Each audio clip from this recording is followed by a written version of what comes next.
Well, hello, Rohrerstown alumni. I wanted to do a quick video. I wanted to share a couple things with you. The first thing, I'm going to be real quick because, you know, I've got Jack Russells and they're not going to let me speak more than about 5 minutes, if even that. So it's going to be real quick. First thing I wanted to share with you, and this is a nostalgia thing. This is to bring back a few memories, and I think you'll really enjoy this. Right before I was born, my mother bought my baby book. And I still have, of course I still have it. It's almost 70 years old. And I just want to know how many of you still have all those little pictures we used to trade when we were in grade school. Actually, we traded them up into high school. And I have a few of them left. I want to show you the ones I've got. Let's see here. All right, on this page, I have Jim Burgess, Jeff Schertz. He was a few years younger. He lived up the street from me. And Randy Lawrence. And there's a place for Susie Toomey and Mike Resch, which those are missing. Those fell out years ago. I do have a later one of Susie, but I don't have another one of Mike. Edison, sit down, please. Okay, good boy. And then on the next page, Jim Burgess, Debbie Jenkins, Elisa Huffman, Jack Gunzenhauser, and let's see, Steve Robinson, Sheila Welk, Ann Reeder. 3 years of my pictures, 62, 63, 64. Scott Richter, Bob Castleman, I think he moved away before we graduated. Dina Yeager, another Lisa Huffman. Here's Susie Toomey, another Ann Reeder. Carol Stamen, is that right? Carol Stamen? An older picture of me. Eileen Gaynor. 2 pictures of my sister when she was in grade school, and then another one of me in 68. I think that's it. That's all I have left. And you know, I must have traded at least 50 of them, and I've only got about 15 left. But I guess that's not too bad for all the years that were. These guys are driving me crazy. I hope I can get through this. The main thing I wanted to share with you, one other thing. The publisher of this yearbook is really interesting. Richard G. Kruger out of New York. My great-grandfather was Richard Kruger, but of course my father was an immigrant from Germany, and so we're not related that we know of, but he was Richard Aragot Kruger. Richard, God's honor, Kruger. Now, the main thing I wanted to share with you, about 30 years ago, I lived in Tulsa, Oklahoma, and every Saturday morning I'd go to the flea market at the fairgrounds, and it was a fantastic flea market. I mean, it had lots of stuff. I bought antique clocks, old American coins, but one thing caught my eye one day on one of the tables, and let me show you what it was. Do you remember this? Yes, Dick and Jane, Sally, Puff, and Spot. So I bought it. I thought, hey, that's a little bit of nostalgia. Believe it or not, it's still, other than a little bit of musty smell on top of it, it still has that ink vinegar smell that these books had back then. It's amazing. And this was in excellent shape. I mean, this book is 70 years old, and it doesn't look new, but it looks almost new. Well, I'm one of those that once you start buying a set of something, I have to have the whole thing. So, you can see behind me, I have all of them. The teacher's editions, everything up to, and I didn't realize this, but the basic readers, not necessarily Dick and Jane, because Dick and Jane went by the wayside, I think, by 2nd grade, but the basic readers by Scott Foreman, isn't that what it's called? Scott Foreman is the publisher. They went the whole way up to 7th and 8th grade, and I didn't realize that. And up there, they were called Parades and Panoramas. And this is 7th grade, Parades.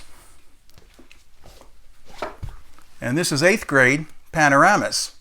And of course, I got the teacher's editions of those too. But you know, this isn't where it began. This isn't where we first learned to read. Where we first learned to read was through these books. These were the first ones. These were the ones that started with simply look. Look, look. Oh, oh, oh. Oh, oh, oh, look. Jane. This is where we started. And there were 3 sets of those original ones. And then, of course, I had to get the teacher's edition, which is hardbound, of those 3. Another really interesting thing is some people take just one page out of the basic readers frame it, and then charge $200 or $300 for it on eBay. Can you believe that? This has been going on for years like this. I don't know how many people buy this, but boy, with the books I've got, I could be a millionaire. But that's not where it ended. Oh, sweetie, give me a second, okay? They're wanting a WALK, and it's almost 100 degrees here. So I don't want to go outside and do it. I took them for a walk already this morning about 9 o'clock, and it's now getting near noon, and it's just too hot. But anyway, continuing.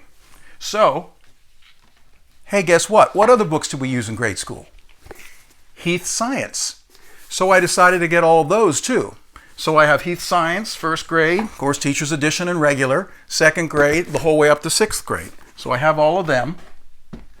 But I didn't stop there. What else did we learn? Okay, let's look. Math.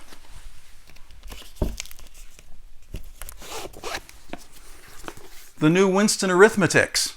This is third grade. There was a second grade, sort of a soft bound, which I did not get. But I wound up getting all of them, and they had those up through 8th grade. Now, we didn't use those in Hempfield up in, I don't believe, in junior high. We wound up using something different. I don't remember what, but I don't think we used this series. And of course, I had to get the teacher's edition, which is bigger because it has the teacher's notations on the side and has all the answers written in. I remember going up to one of my teachers when we were in grade school and seeing all the answers written out in their teacher's edition book, and I thought, boy, that's really neat. Well, I've got 3 of them. I've got the teacher's editions for, I believe, 3rd, 5th, and 6th grade. So anyway, that's another one of my collections. And again, I'm sharing this because this will bring back some memories for you too, and it's wonderful for me. I'll come in here once in a while and just sit down and look through them, and it's amazing how I can remember some of the stories after 60 years or more. Also, another thing I found interesting, there were different versions of the basic readers. There was a Catholic version, there was a Church of Latter-day Saints, the Mormon version of these books, of the basic readers with Dick and Jane, and there was a Canadian version. So there were a number of different versions, and I did get 1 or 2 of the different versions, but that wasn't something I really wanted to dwell on. I tried to get the best quality of each one. I wound up sometimes buying one and then replacing them later with one that was a little better shape. And most of these were really cheap. A lot of them were only $8 or $10. Because I got into them more now. You almost can't find them in good shape anymore. Another thing too, whoops, remember these? The Think and Do books? I only have 2 of these. And I'm not sure what years these are. Let's see, it's pink and gray, and that is 3rd grade. That's 3rd grade. 3rd grade, 1st and 3rd semester. So I do have a couple of those. And I remember, I'm sure you all remember working with those too. So this was just a quick little reminiscing, nostalgia look at some of the things. Anyway, good talking to you. Stay safe, and please stay cool.